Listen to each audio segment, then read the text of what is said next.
I'd like to talk about consonance and dissonance, and although we're only spending a bit of time on it in the lesson, it's actually one of the most vital concepts in the whole course.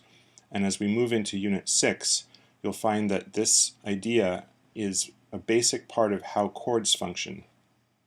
We're dealing in this unit with intervals of only 2 notes and consonance or dissonance between pairs of notes, but the concept extends into chords, and chords contain many intervals, and the more dissonant those combinations of intervals are, the more that chord wants to move to another chord that would have a more consonant combination of intervals.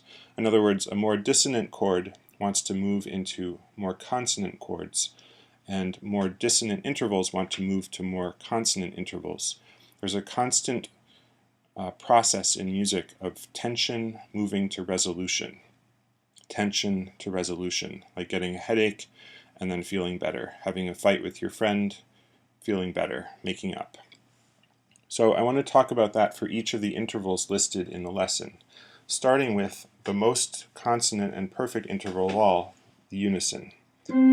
That's a note plus itself, so I'm just going to play the one note to show a perfect unison. Notice how simple, stable, and calm just that one note sounds.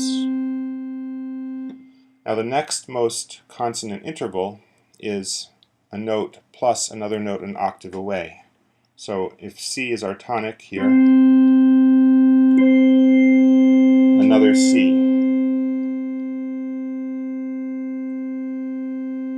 To most of us, those two intervals sound almost identical, and so their level of consonance is quite similar.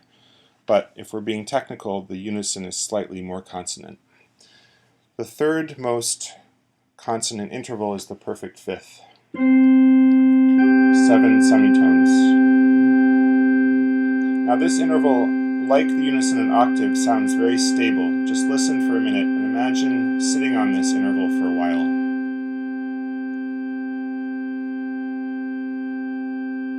It's an interval that is pretty happy just to hang out right where it is. That said, if it does want to go somewhere, it wants to move to the next most consonant interval, which is either an octave or a unison. To the unison or a fifth to the octave. Here you hear some kind of clash between the notes. It's very, very slight, but the notes are kind of interacting with each other. You can hear that there are 2 different notes. When you move to the octave, they blend so well that it sounds like one note.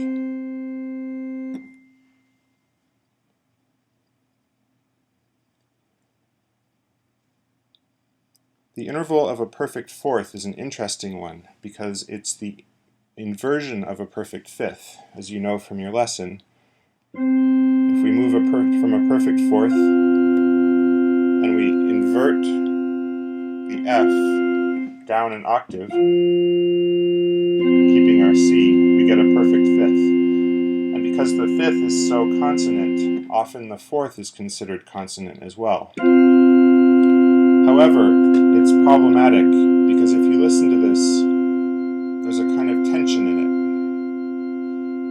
it. If you don't hear the tension right away, now listen to this. This interval feels like it wants to go to this interval. Tension wants to resolve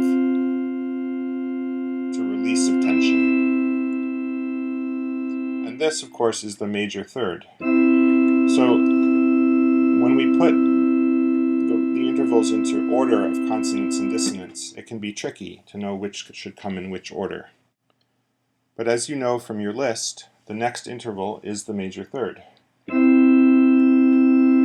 usually that's considered the next most consonant or the next most dissonant interval, depending on which way we're moving. It's considered essentially a consonance, but compared with the fifth, which has that sort of rock-like stability, the third has a little bit more motion and tension in it between the 2 notes.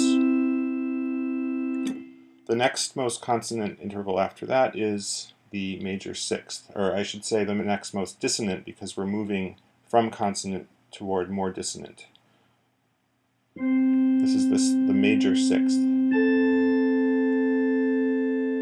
And in this case, the dissonance in it, to the degree that there is dissonance, because again, this is still considered a primarily consonant interval, but there's a tension in it that wants to move down like this. Compare those two intervals.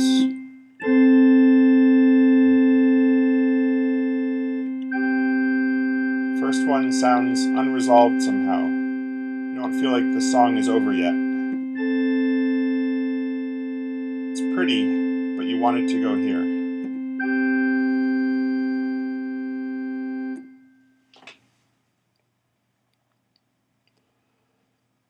Moving in the direction of more consonant to more dissonant, the next most dissonant interval is the minor third.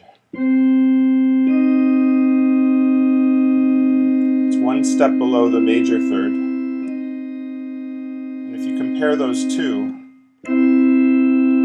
this one sounds more stable. You could hang out on this longer. You could feel happier for longer on this interval compared to this. There's a kind of darkness or tension in this note. And as with all more dissonant notes, it wants to resolve somewhere. It doesn't have a note that's more consonant too close by, except for the major third. But unfortunately, they don't live in the same scale, usually. So usually the minor third wants to move down through that very dissonant interval we'll get to later, and back to the unison.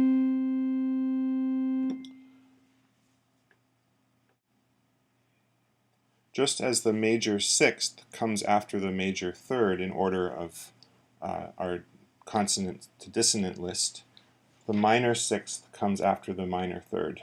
Here's the minor third, and here's the minor sixth. Now this one might sound very pretty to you because it is pretty, and in fact it's the inversion of the major third.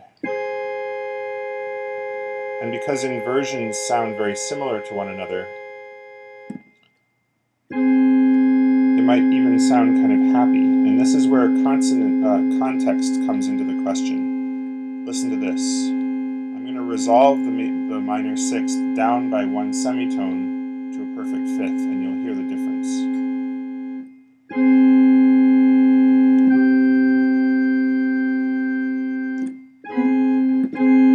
Tension, resolution.